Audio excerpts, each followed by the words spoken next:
welcome to the North Ridgeville City Schools Board of Education meeting on April 19th. If we could all rise for the Pledge of Allegiance. Pledge allegiance to the flag of the United States of America and to the republic for which it stands, one nation, under God, indivisible, with liberty and justice for all. Roll call, please. Mr. Grigsby. Here. Mrs. McCarthy. Here. Mrs. Saxon. Here. Mrs. Tamira. Here. Mr. Vaca. Finalization of the agenda. Is there anything to add or delete? The agenda is final as presented. Thank you. On to the approval of minutes. It is recommended that the Board of Education approve the written summary of the regular minutes for the meetings on March 1st, 2022 and March 15th, 2022. Second. Moved by Mrs. Tamira, seconded by Mrs. McCarthy. Is there any discussion? Roll call, please. Mrs. Tamira. Yes. Mrs. McCarthy. Yes. Mr. Grigsby. Yes. Mrs. Saxon. Yes. Mr. Vaca. And we now move on to the superintendent and treasurer's report. Excellent, thank you. So we are so very fortunate in North Ridgeville to have an endowment committee that truly works to support our students and our staff by way of grants that they provide to our teachers on an annual basis. And here tonight with us are Daryl and Karen Edwards and Mayor Kevin Corcoran, who are going to present to all of these amazing staff members in the audience tonight the grants that they have been awarded for the 2022 school year. Daryl, Karen, Kevin.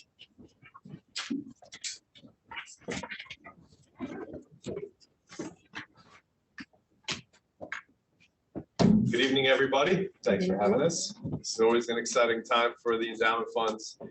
This year, we're handing out grants in the amount of $18,178, and that is for 39 grants. So we'll start off with the general fund. There's $9,940 in grants going from the general fund, and the first one up is Molly McDevitt. And that's for mobile art classroom cart. Come on up. I'll just keep going so we don't drag this out too long. Kelsey McQuality for her gym kit. Karen Cooney for Seating for Success. Sheila Cunningham, Able Not Label Inc. Cricket Business. Arthea Atkins, Boogie Boards for Math Engagement. Caitlin Hetzler, Sarah Gallagher, and Tara Greiner for their flexible seating for students, partial award there. Kim Januzzi for multicultural biographies, reading comprehension. Kelly Kajawa, math and science tools. Kelsey Mueller, coffee cart supplies. Sherry Morris, name of grant, Right With Me. Erica Robinson, IPEVO document camera. Jocelyn Joseph, Teachers College Classroom Library.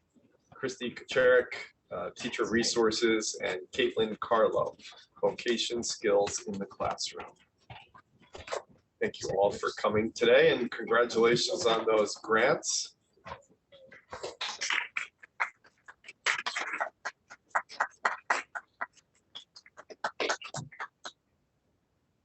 Sure, there'll be a picture in your future. You want to stay there? No, not right now. I'll be waiting for a little bit.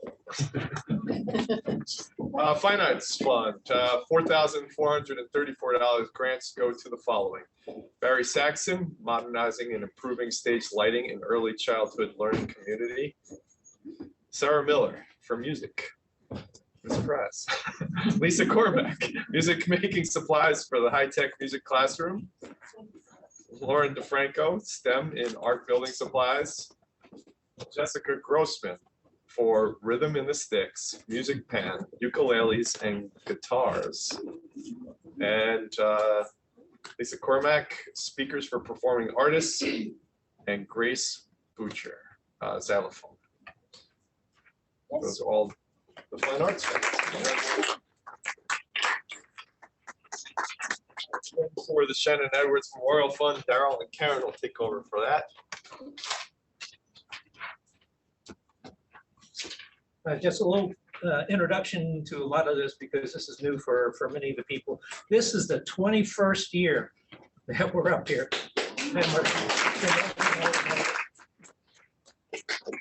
We established this fund in 2001 to celebrate the rich but short life of our daughter Shannon. She passed away suddenly in March, and she at the time was a 5th grader at Wilcox Elementary School.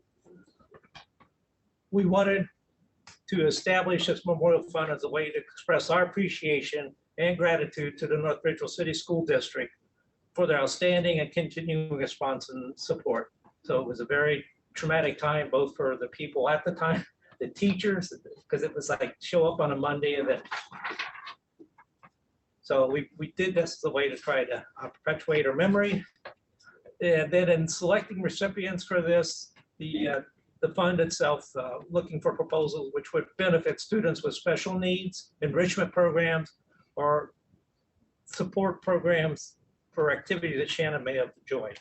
So that's pretty much was the basis for it. So at this time, we're going to go through the Shannon Edwards Fund. Since I didn't have my sheet, this is for Linda Reiner. All right, this is good. Mirror, mirror on my table, helping me to read it. That's no fable. Thank you. Never thought I would say that. Michael Chismar.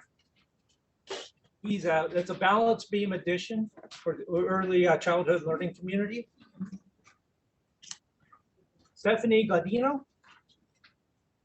May have misspelled pronounced that. Able, not label incorporated materials.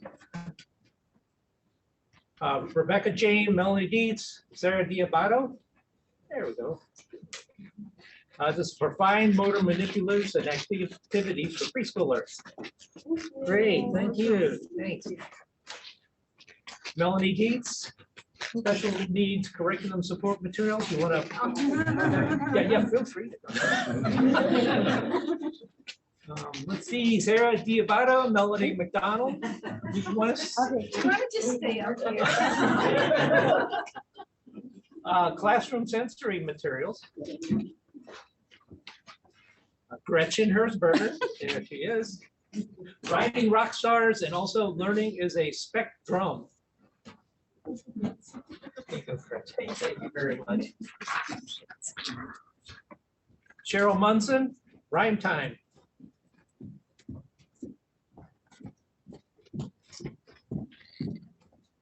That's one disadvantage of a short title.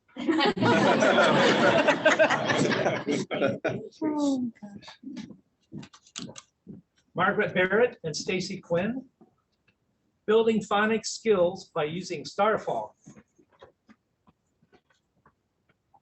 Great. Thank you. Jody Gregg, sensory in the classroom. Leslie Glaze.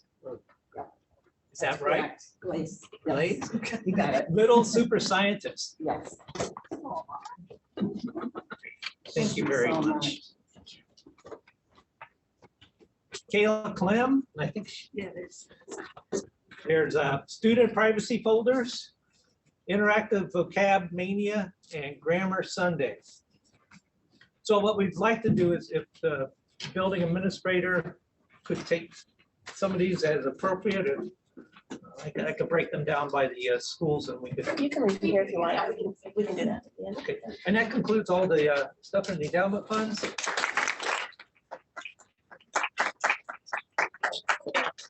You might get a picture of the people out in the floor, but I don't know, is this a good time to do that, or? Great time, but we'll Great time, great time. Okay. While you're your words. Thank you. This evening. Thank you so much. Congratulations to all of our staff members.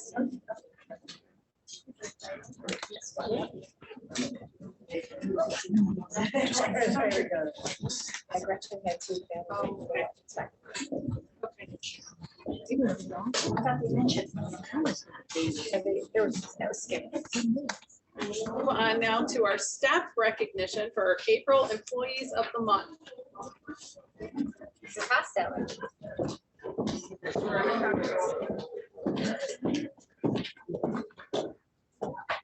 Well, good evening, everybody, and thank you, obviously, to our Endowment Fund Committee members for their generosity, and congratulations to our staff for putting in a little extra effort for those gifts that they will have for our students. So tonight, I want to recognize a few of our staff members who made one of our events here at NRAC a success. Many of you know that our 7th grade students at North Ridgeville Academic Center experienced a hands-on opportunity to work on soft skills and real world problem solving during an event called The Amazing Shake.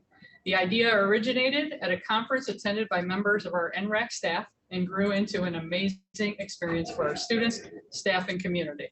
While rotating between a series of stations, students performed tasks including making small talk, shaking hands, interviewing, ordering food from restaurants, and much, much more.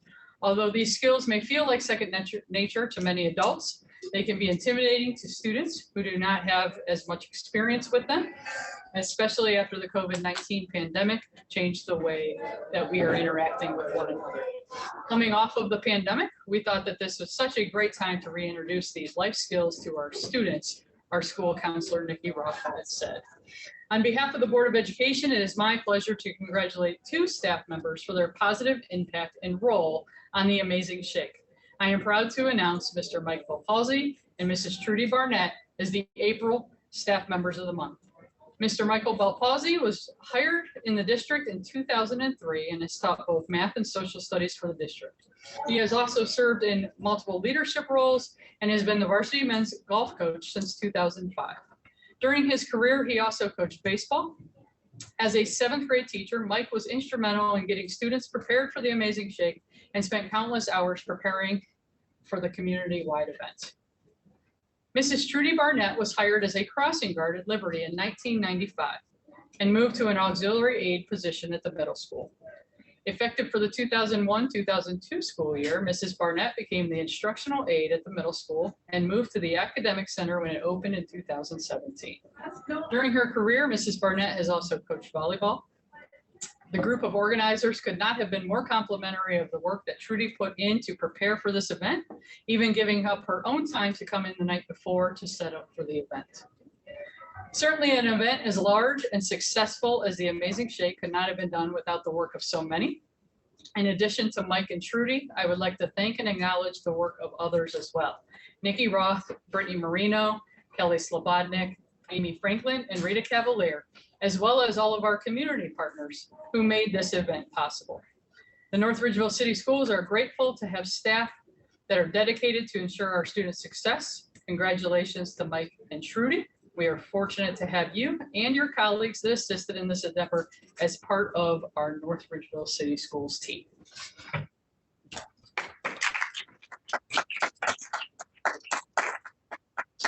I know many of you were able to read what some of the community participants shared regarding their experience with the Amazing Shake, and having been one of the people involved, as well as the cabinet team and many of the administrators in the room. It was truly an outstanding day for the entire 7th grade to be able to go through some real world skills and application with complete strangers in most cases, and they did such an awesome job, which again could not have been accomplished without the people that Mrs. Hostetler just both recognized and also mentioned in her talk. So we thank Mike and Trudy for their hard work. I know it was an incredible amount of work, and work that started way back in September, October. So we thank you for that. We look forward to round 2 and looking forward to these young people and what they learn in the future. So thank you very much. The final portion of the superintendent's report, I'm going to turn over to Mr. Pritt, who's going to give the board and the community an update on our building start and times. Thank you. Thank you. So it is that time of year where we begin looking forward to next school year. We've been doing that in a number of facets: hiring, planning, scheduling. The one we want to talk a little bit about tonight is the start and end time for students. So I've shared with you what we were recommending as start and end times, and have highlighted the changes from current. So when we look at start and end times, we look at a couple of things that are particularly important. One is making sure that we're able to maximize our staff, particularly our traveling staff. A second piece of that is, are we looking at start and end times that make sense educationally? There's a lot of research out there that talks about older students starting later in the day. And then the third piece of that is obviously making sure that, to the best of our abilities, we're able to get people efficiently on and off all of our campuses across the district. So in some of these cases, you're going to see changes made for that reason. When we look at ECLC, we are recommending a change of about 15 minutes from its current start time. And what we are finding with our transportation department in particular is that extra 15 minutes is needed to be able to get our buses from the academic center out to pick up all of our students and then back to ECLC, both in the morning and in the afternoon. What we're finding at ECLC under its current schedule is that those students at the end of the day, their buses aren't always making it there on time, which means teachers are staying late to monitor and manage students versus being able to get them onto the bus and get to some of the other activities they have scheduled, staffing meetings, planning meetings, teacher-based team meetings. So that would be the recommendation. There is about a 15-minute push. The other change that we're looking at in particular is that extended day piece. So for a number of years, we've offered both a before school and an after school extended day. We're recommending that that actually take place at Liberty in the mornings and in the afternoons, and that we would bus students from there over to ECLC. And what that helps with is our staffing issue. So this year in particular, we have run into being able to staff that at each of our buildings. So being able to combine those into more of a centralized location should make that a little bit easier on us moving forward down the road. Liberty also then would push 15 minutes. We'll go 9 to 3:50 as far as student day for the same reasons that we just talked about, primarily the transportation piece, because those runs are happening at the same time as ECLC. Ranger High Tech Academy 2 through 8 would maintain its schedule it has now, the 7:45 to 2:30. Their before cares would still be at Ranger High Tech Academy, and their aftercare would be back at the academic center, which has been the case since we have opened Ranger High Tech Academy, I believe. The academic center itself would keep their current time, their 8 to 2:50 time. Before care would start about 7:15. The aftercare would end at 3:50. And what we've done in all of those cases is that's 45 minutes before school and an hour after school. So just to keep those consistent. And then the last one on there is the high school, and we're making the recommendation that it goes back to closer to what its schedule was in 2019, 2020. At that point in time, the student day started at 8:35. We're recommending an 8:50 student start. And a couple of reasons for that. The first is it allows teachers then to have teacher-based team time, which they don't currently have built into their schedule. They actually do that prior to the start of school. And then the second piece of that is that helps to alleviate the traffic here on this campus.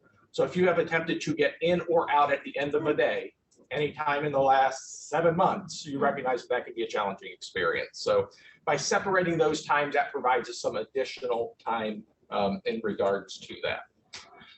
What we're proposing then for that piece of it is we'd open the high school doors an hour early at 7:50, but if parents needed additional time beyond that, we could also use the academic center drop time at 7:15. And then we would just set up a location for high school students that might need to come in early and the remainder of our students. So that gives us about an hour and a half before that student day starts, which is very, very similar to what we had during that 1920 school year. So we have run these by the city, the police department. They're much happier with these times, especially spreading out that transportation piece. I think we'll all be happier with that. We've talked with athletics. We don't believe there will be an impact. The same groups that would be impacted by a high school time are the same groups that would be if that time was a 2:50 time. You know, our golf team, our tennis team, places basically where we don't own, where we perform. But it also provides the ability then for students to leave and go straight into activities versus say having their TBT at the end of the time where the students then have to find somewhere to be for 45 minutes until they can get involved in their activities. So with that, are there questions about the recommendations? David, is Yes. the North Ridgeville High School 9 through 12, that would include RHTA Yes, 9 through 11? 9 through 12 next year. Okay. And next year's our first graduating class, so But are the seniors at the high school next year? probably not in most cases from what I'm hearing, but we would run a similar Gotcha, schedule if okay. they were. Thank So, yeah. And are the ECLC and Liberty, are those the same bus routes? Or So are they different bus? they are the same times, but they are generally different routes Okay. in most cases. In most cases, they run an ECLC route and a Liberty route. Okay, thank you. Any other questions I can help you with? Thank you for your time. I look forward to speaking to you next month about school fees. Thank you. Thanks for the. That, Madam Vice President, concludes the superintendent's report. Thank you very much. We will now move on to announcements. Does anyone have any announcements they would like to make? If I may, Madam Vice President, I just want to remind people that early absentee voting has begun for Lorraine County, and you can do that at the Board of Elections. They're open, I think it's 8 to 5, and then they have some evening and weekend hours coming up soon, so you can check that out on their website. Thank you, Ms. McCarthy. Absolutely. Any other announcements? Let's move on to the hearing of the public. If there's anyone from the public that would like to speak to the board, now is the time to step forward. Seeing none, we'll move on to the consent agenda. It is recommended that the Board of Education approve the consent agenda resolution as presented. Second? Yes, thank you. They're all stuck together. Moved by Mrs. Tamira, seconded by Mrs. McCarthy. Is there any discussion? Roll call, please. Mrs. Tamira, Yes. Mrs. McCarthy, Yes. Mr. Grigsby. Yes. Mrs. Saxon, Yes. Mr. Vaca, We'll now move on to the finance and audit report. Mrs. McCarthy. Thank you. We have one item for consideration under the finance audit report. It is recommended that the Board of Education approve the financial report and report of interest and investments for March 2022. I move to approve the finance audit report in one reading. Second? Moved by Mrs. McCarthy, seconded by Mrs. Tamira. Is there any discussion? Roll call, please. Mrs. McCarthy, Yes. Mrs. Tamira, Yes. Mr. Grigsby. Yes. Mrs. Saxon, Yes. Mr. Vaca. Other board business, Mrs. Tamira. Thank you. It is recommended that the Board of Education approve the 2022 summer school brochure and move to approve the education report in one reading. Second? Moved by Mrs. Tamira, seconded by Mrs. McCarthy. Is there any discussion? Roll call, please. Mrs. Tamira, Yes. Mrs. McCarthy, Yes. Mr. Grigsby. Yes. Mrs. Saxon, Yes. Mr. Vaca. I'll read the human resources report. We have a few items to consider under the human resources report: 2 support staff appointments, 1 support staff substitute contract, 1 certified staff leave of absence, 1 certified staff resignation, 1 support staff resignation. I move to approve the human resources items in one reading. Second? Moved by myself, seconded by Mrs. McCarthy. Is there any discussion? Roll call, please. Mrs. Saxon, Yes. Mrs. McCarthy, Yes. Mr. Grigsby. Yes. Mrs. Tamira, Yes. Mr. Vaca. It is recommended that the Board of Education enter into executive session for the consideration of the purchase or sale of property at competitive bidding if premature disclosure or information would give an unfair competitive or bargaining advantage to a person whose personal private interest is adverse to the general public interest. There will be no action to follow. Moved? Second?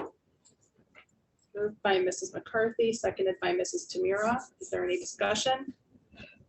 Roll call, please. Mrs. McCarthy, Yes. Mrs. Tamira, Yes. Mr. Grigsby. Yes. Mrs. Saxon, Yes. Mr. Vaca. Thank you very much, everyone.